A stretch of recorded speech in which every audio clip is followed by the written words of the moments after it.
नमस्कार दोस्तों, पैरामाउंट के यूट्यूब चैनल में आप सभी विद्यार्थियों का स्वागत है। हम लोग रीजनिंग में बेस ऑफ अल्फाबेट पढ़ रहे हैं। बेस ऑफ अल्फाबेट का मतलब होता है अंग्रेजी वर्णमाला पर आधारित कुछ क्वेश्चन बनते हैं अंग्रेजी वर्णमाला में। तो देखिए, इसमें से हम लोग 4 टाइप के क्वेश्चन पढ़ चुके हैं। पहला टाइप था अंग्रेजी वर्णमाला, बिल्कुल सीधा सीधा था, उस पर आधारित क्वेश्चन बना था।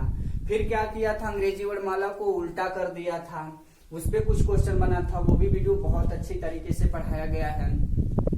तीसरा बताए थे कि जब वो क्या होता था, अंग्रेजी वर्णमाला का प्रथम अर्धांश को उल्टा करता था बट दूसरे अर्धांश को बिल्कुल सीधा रहता था। ये टॉपिक पढ़ाए।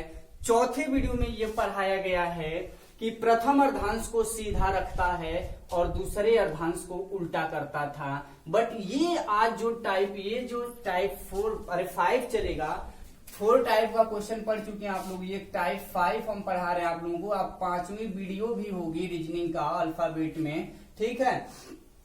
तो अब क्या होगा, ये दोनों ही अर्धांश को उल्टा कर दे रहा है, यानी ये 13 अक्षर को भी उल्टा कर दिया है, अगले जो आगे वाला 13 अक्षर थी उनको भी उल्टा कर दिया है। यानी उल्टा तो कर रहा है लेकिन 2 पार्टों में बांट करके, आधा आधा, यानी प्रथम अर्धांश को भी उल्टा कर रहा है और द्वितीय अर्धांश को भी उल्टा कर दिया है। तब क्वेश्चन कैसे बनेगा डियर, ध्यान दीजिएगा। आज प्रथम अर्धांश को उल्टा करता था, 13 अक्षर को उल्टा कर देता था, तो उसको सीधा बनाने के लिए 14 में से घटाते थे। ये चीजें आप लोग जान ही रहे हैं। लेकिन जब पहला को सीधा रखता था और सेकेंड हाफ को जब रिवर्स करता था, तो सेकेंड हाफ को जब रिवर्स करता था, जब 13 से अधिक होता है तो 40 से घटाया जाएगा। आप लोगों के दिमाग में ये आ रहा होगा कि सर 40 में से क्यों घटाते हैं। देखिए, 26 अक्षरें होती हैं, पूरा गिनेंगे तो 26 होगा, और 26 के बाद जब उधर से रिवर्स हो रहा है, 26 के बाद देखिए 13 और उल्टा हो गया तो 26 और 13 39 हो गया, यानी 39 अक्षरों को उल्टा कर दिया गया है। तो 39 के बाद अब 39 को सीधा करने के लिए क्या करना होगा, एक वो अधिक 40 में से घटाना पड़ेगा। यहाँ 13 को उल्टा हुआ है तो 13 को उल्टा हुआ है, उसको सीधा करने के 14 में से घटाएंगे। लेकिन एक चीज और बहुत ही अहम बात याद करने के लिए कहे थे कि आंसर हमेशा लेफ्ट में देते हैं, यानी बायां पक्ष में। इस वाले पक्ष को जो है, देखिए इस वाले पक्ष को हम लोग बायां पक्ष कहते हैं, ठीक है ना, बायां पक्ष कहेंगे, ठीक है, यानी लेफ्ट हैंड साइड कहेंगे, ठीक है, लेफ्ट से दिखाते हैं। और इस वाले को पक्ष को हम लोग क्या कहते हैं, दायां पक्ष कहते हैं, दायां पक्ष होगा। तो इसको हम लोग राइट कहते हैं, राइट हैंड साइड, ठीक है। अब देखिए क्वेश्चन कैसे बनता है, ये क्वेश्चन पहले से हम लिखे हुए हैं, हल कैसे करते हैं। देखिए कह रहा, अंग्रेजी वर्णमाला में दोनों अर्धांशों को उल्टा क्रम में लिख दिया जाए तो बाएं से 19वां अक्षर। तो ध्यान दीजिएगा, सारा का सारा रूल जो इसके पहले आप लोग पढ़ेंगे, रूल में चेंजिंग नहीं होगा डियर, ठीक है। तो चेंजिंग नहीं होगा तो ये कह रहा है बाएं से 19वें अक्षर, यानी बाएं से 19वां, मानो बायां को किससे लिखते हैं, देखिए बायां को यल से दिखाते हैं। बाएं से 19वें अक्षर के बाएं, फिर बाएं बोला, फिर लेफ्ट 12वें अक्षर, ठीक है।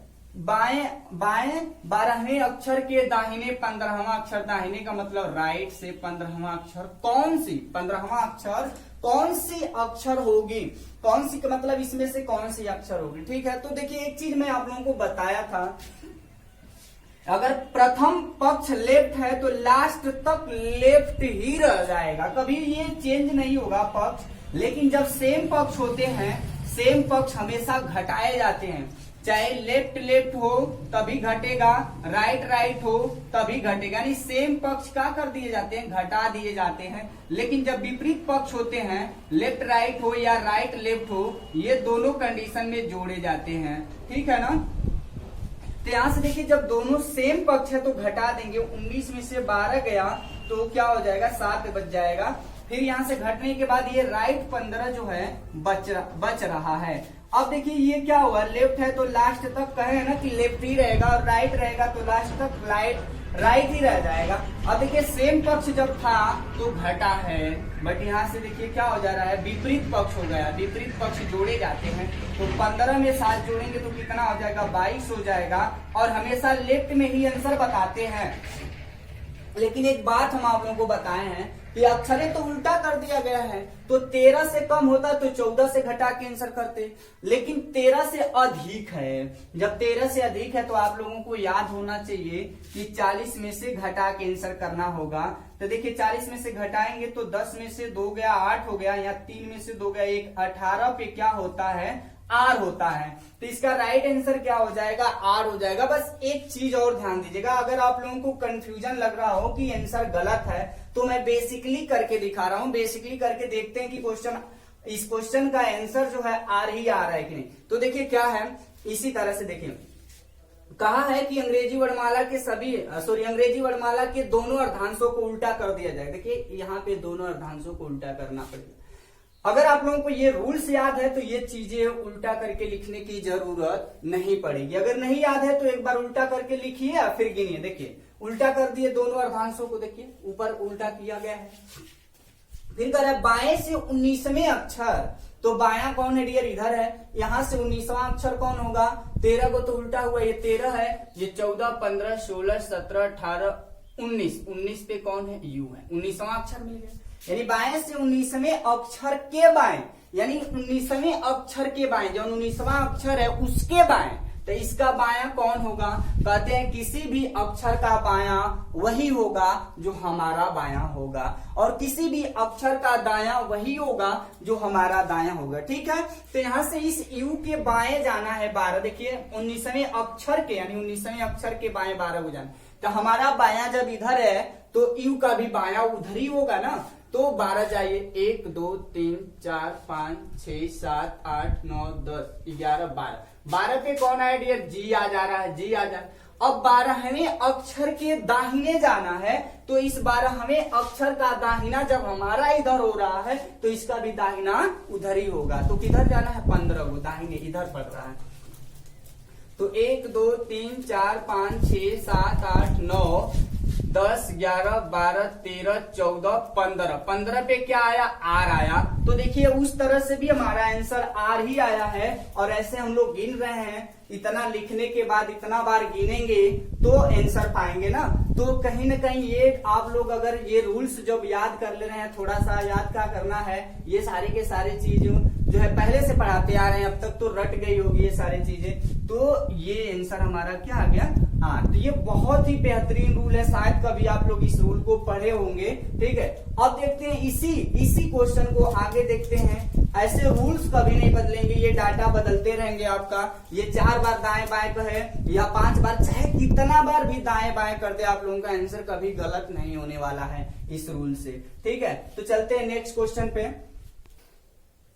अब देखिए इस क्वेश्चन में थोड़ा सा आप लोगों को अच्छे से समझना होगा, क्योंकि यहाँ देखिए कर अंग्रेजी वर्णमाला में दोनों अर्धांशों को उल्टा क्रम में, बाकी ये सारा ये वाला जो लाइन है यहाँ तक दोनों अर्धांश को उल्टा क्रम में लिख लिया जाए, ये तो सब में कॉमन रहेगा। ठीक है, सभी क्वेश्चनों में इतना कॉमन रहेगा, जब दोनों अर्धांश को क्या करेगा रिवर्स करेगा, तो ये दो चीज ये यहाँ से वहां तक तो बिल्कुल कॉमन रहेगा। बदलेगा क्या, यहाँ से करा दाहिने से 14 में जो चीज कह रहा है डियर वही लिख लीजिए। दाहिना का मतलब ये राइट से दिखाते हैं, दाहिने से 14वें अक्षर के दाएं 11वें अक्षर के बाएं 6वां अक्षर होगा। तो पहले देखिए बाएं से स्टार्ट किया था, यानी लेफ्ट से, तो लास्ट तक हमारा लेफ्ट ही रह गया है। बट ये ध्यान दीजिए यहाँ राइट है तो लास्ट तक राइट ही रह जाएगा, और राइट में कभी आंसर नहीं बताया जाता है। बस इतनी सी बात आप लोगों को समझना होगा। अब इसके पहले हम लोग 4 वीडियो पढ़ चुके हैं, चारों में हम कभी राइट में आंसर नहीं बताए, और यहाँ भी राइट में आंसर कभी नहीं बताया जाता है। तो यहाँ देखिए राइट है, सेम पक्ष है डियर, सेम पक्ष अभी बताएं, जब सेम पक्ष हो जाता है तो घटा देते हैं। तो 14 में से 11 गया तो 3 बच जाएगा, फिर लेफ्ट से 6 बचा हुआ है। अब तो विपरीत पक्ष हो गया तो जुटेगा, लेकिन पहला पक्ष हमेशा रह जाता है, ध्यान दीजिएगा, कभी पक्ष बदलेगा नहीं। तो 36 9 हो जाएगा। आप लोग जानते हैं कि कभी भी राइट में आंसर नहीं बताया जाता है, तो राइट को जब लेफ्ट में बदलते हैं तो ये एकदम फिक्स होता है, चाहे प्रथम अर्धांश को उल्टा करे या फिर द्वितीय अर्धांश को उल्टा करे या फिर दोनों बोथ आर रिवर्स कर दे। बोथ आर रिवर्स का मतलब जब दोनों पक्षों को, दोनों अर्धांशों को जब उल्टा कर दे हर कंडीशन में, किसी भी कंडीशन में, या पूरे के पूरे अक्षरों को उल्टा कर दे, ये हमेशा ही एक ही रूल लागू होता है कि कभी भी राइट को लेफ्ट में बदलने के लिए सदैव 27 से घटाया जाता है। तो यहां से जब 27 से घटाएंगे तो पक्ष बदल जाता है, राइट है तो लेफ्ट हो जाएगा। तो 9 में से 27 घटाएंगे तो 18 हो जाएगा। अच्छा 18 पे ये मत कहिएगा कि आंसर अब 18 हो जाएगा, आंसर 18 पे आर मान लेंगे, बट एक चीज ध्यान दीजिएगा, जब 18 क्या है 13 से अधिक है, तो हम कहें ना कि जब मान 13 से अधिक हो, 13 से अधिक हो तो 40 में से घटा दिया जाता है। तब यहां से अब क्या करेंगे आप लोग, 18 को हम लोग 40 में से घटाएंगे, यहां पे कर दे रहे हैं, देखिए लेफ्ट से 18 है और इसको 40 में से घटा देंगे तो 10 में से 8 गया 2 हो जाएगा, 3 में से 1 गया तो 2 हो गया, यानी 22 आ गया। ये क्यों 40 में से घटाएं, क्योंकि 18 के बाद की अक्षरें जो है उल्टा हो गई हैं, तो उल्टा हो गई तो उनको सीधा कर दिए गए। और 22 पे हमेशा क्या होता है, भी। अंग्रेजी वर्णमाला में 22वां अक्षर कौन सी होती है, भी होती है। तो ये कोड आप लोगों को याद होना चाहिए। वैसे तो कोड सबको, जितने भी कंपटीटर हैं सबको ही याद रहता है, क्योंकि कोडिंग डिकोडिंग का ये सबसे जबरदस्त रूल है कि आप लोग कोड, अंग्रेजी वर्णमाला का कोड याद रखें, ठीक है। तो ये इसका आंसर भी आएगा, आप लोग गिन के भी उसको सॉल्व कर सकते थे, ठीक है। तो ध्यान दीजिएगा, कभी भी राइट में आएगा तो राइट में आंसर नहीं चूज करना होता है, तो उसको लेफ्ट में बदलना पड़ेगा। अब लेफ्ट में बदल जाएगा तब देखेंगे ऐसे ऐसे क्वेश्चन में जब दोनों पक्षों को उल्टा करता है तो देखेंगे 13 से कम है या 13 से अधिक। अगर 13 से कम होता तो 14 से घटाए होते, और 13 से अधिक है तो किससे घटा देंगे, 40 से घटाएंगे। लास्ट में जो हमारा आएगा वही हमारा आंसर आ जाएगा। लास्ट में भी क्या आया, लेफ्ट से 22 आया, 22 पे भी होता है। चलिए क्वेश्चन और देखते हैं। देखिए क्वेश्चन वही है, आप लोगों को कुछ नहीं करना है, अपने रूल से कभी भी भटकना नहीं है, उसी रूल को फॉलो करना है। जो पहला टाइप में पढ़ाए हैं उसी रूल को दूसरे टाइप में पढ़ाए, उसी रूल को तीसरे चौथे सभी में पढ़ाए डियर, कुछ नहीं करना है। बस ध्यान से देखिएगा, देखिए अंग्रेजी वर्णमाला के दोनों अर्धांशों को उल्टे क्रम में लिख लिया जाए तो बाएं से, यानी कहां से, बाएं से 23वें अक्षर के बाएं 11वें अक्षर के दाएं 5वें अक्षर के बाएं फिर कर दिया, बाएं बाएं कहा है 15वां अक्षर कौन सी अक्षर होगी, के बाएं 15वां अक्षर कौन सी अक्षर होगी, कुछ नहीं करना है। देखिए पहला पक्ष अगर लेफ्ट है तो लास्ट तक लेफ्ट ही रह जाएगा जितना भी आएगा, ठीक है। तो यहाँ लेफ्ट सेम पक्ष है तो घट जाएगा, घटेगा तो 12 आ जाएगा, ये दोनों घट गया क्योंकि सेम पक्ष थे। और राइट से 5 बच गया और लेफ्ट से 15 बच गया। अब देखिए ये जब विपरीत पक्ष हो गए तो जुड़ जाएंगे, 15 और 5, अरे 12 और 5 कितना हो जाता है 17, फिर लेफ्ट से 15। अब देखिए ना ये क्या हो गया डियर, ये जब सेम पक्ष हो जाएगा तो घट जाएगा, 15 17 में से 15 गया तो 2 हो गया। बट ध्यान दीजिएगा 2 पे बी होता है, आंसर मत नहीं करना है क्योंकि 2 अक्षर है तो 2 पे बी होता है, लेकिन बी कैसे होगा, जब उल्टा हो गया तो दूसरा पे बी होगा ही नहीं, उसको सीधा करना पड़ेगा। तो 13 से कहे थे ना कि 13 से कम होगा तो 14 में से घटाएंगे, 13 से कम है ना ये मान तो 14 में से घटाएंगे। ये मत कहिएगा कि 27 में से क्यों नहीं घटा दें, क्योंकि हम लेफ्ट में पहले ही बता रहे हैं, हर क्वेश्चन में बता रहे हैं कि उत्तर हमेशा लेफ्ट में ही बताते, तो ऑलरेडी हमारा आया है मान जो लेफ्ट में ही आया है, तो लेफ्ट में कब बताते हैं, लेकिन 13 से कम है तो 14 में से घटा देंगे डियर, तो कितना हो जाएगा, लेफ्ट से ये क्या हो जाएगा 12, और 12वीं अक्षर क्या होता है, एल ही होता है, 12वीं अक्षर क्या होता है, एल होता है। तो इसका राइट आंसर क्या हो जाएगा, इस क्वेश्चन का राइट आंसर क्या हो जाएगा, जो है एल आएगा इसका राइट आंसर, ठीक है। तो अब देखिए यहां से इस टाइप के क्वेश्चन अगर आ रहा है दोनों अर्धांशों को उल्टा करने पर आधारित प्रश्न, तो आप लोग बड़े आसानी से सॉल्व कर लेंगे, ठीक है।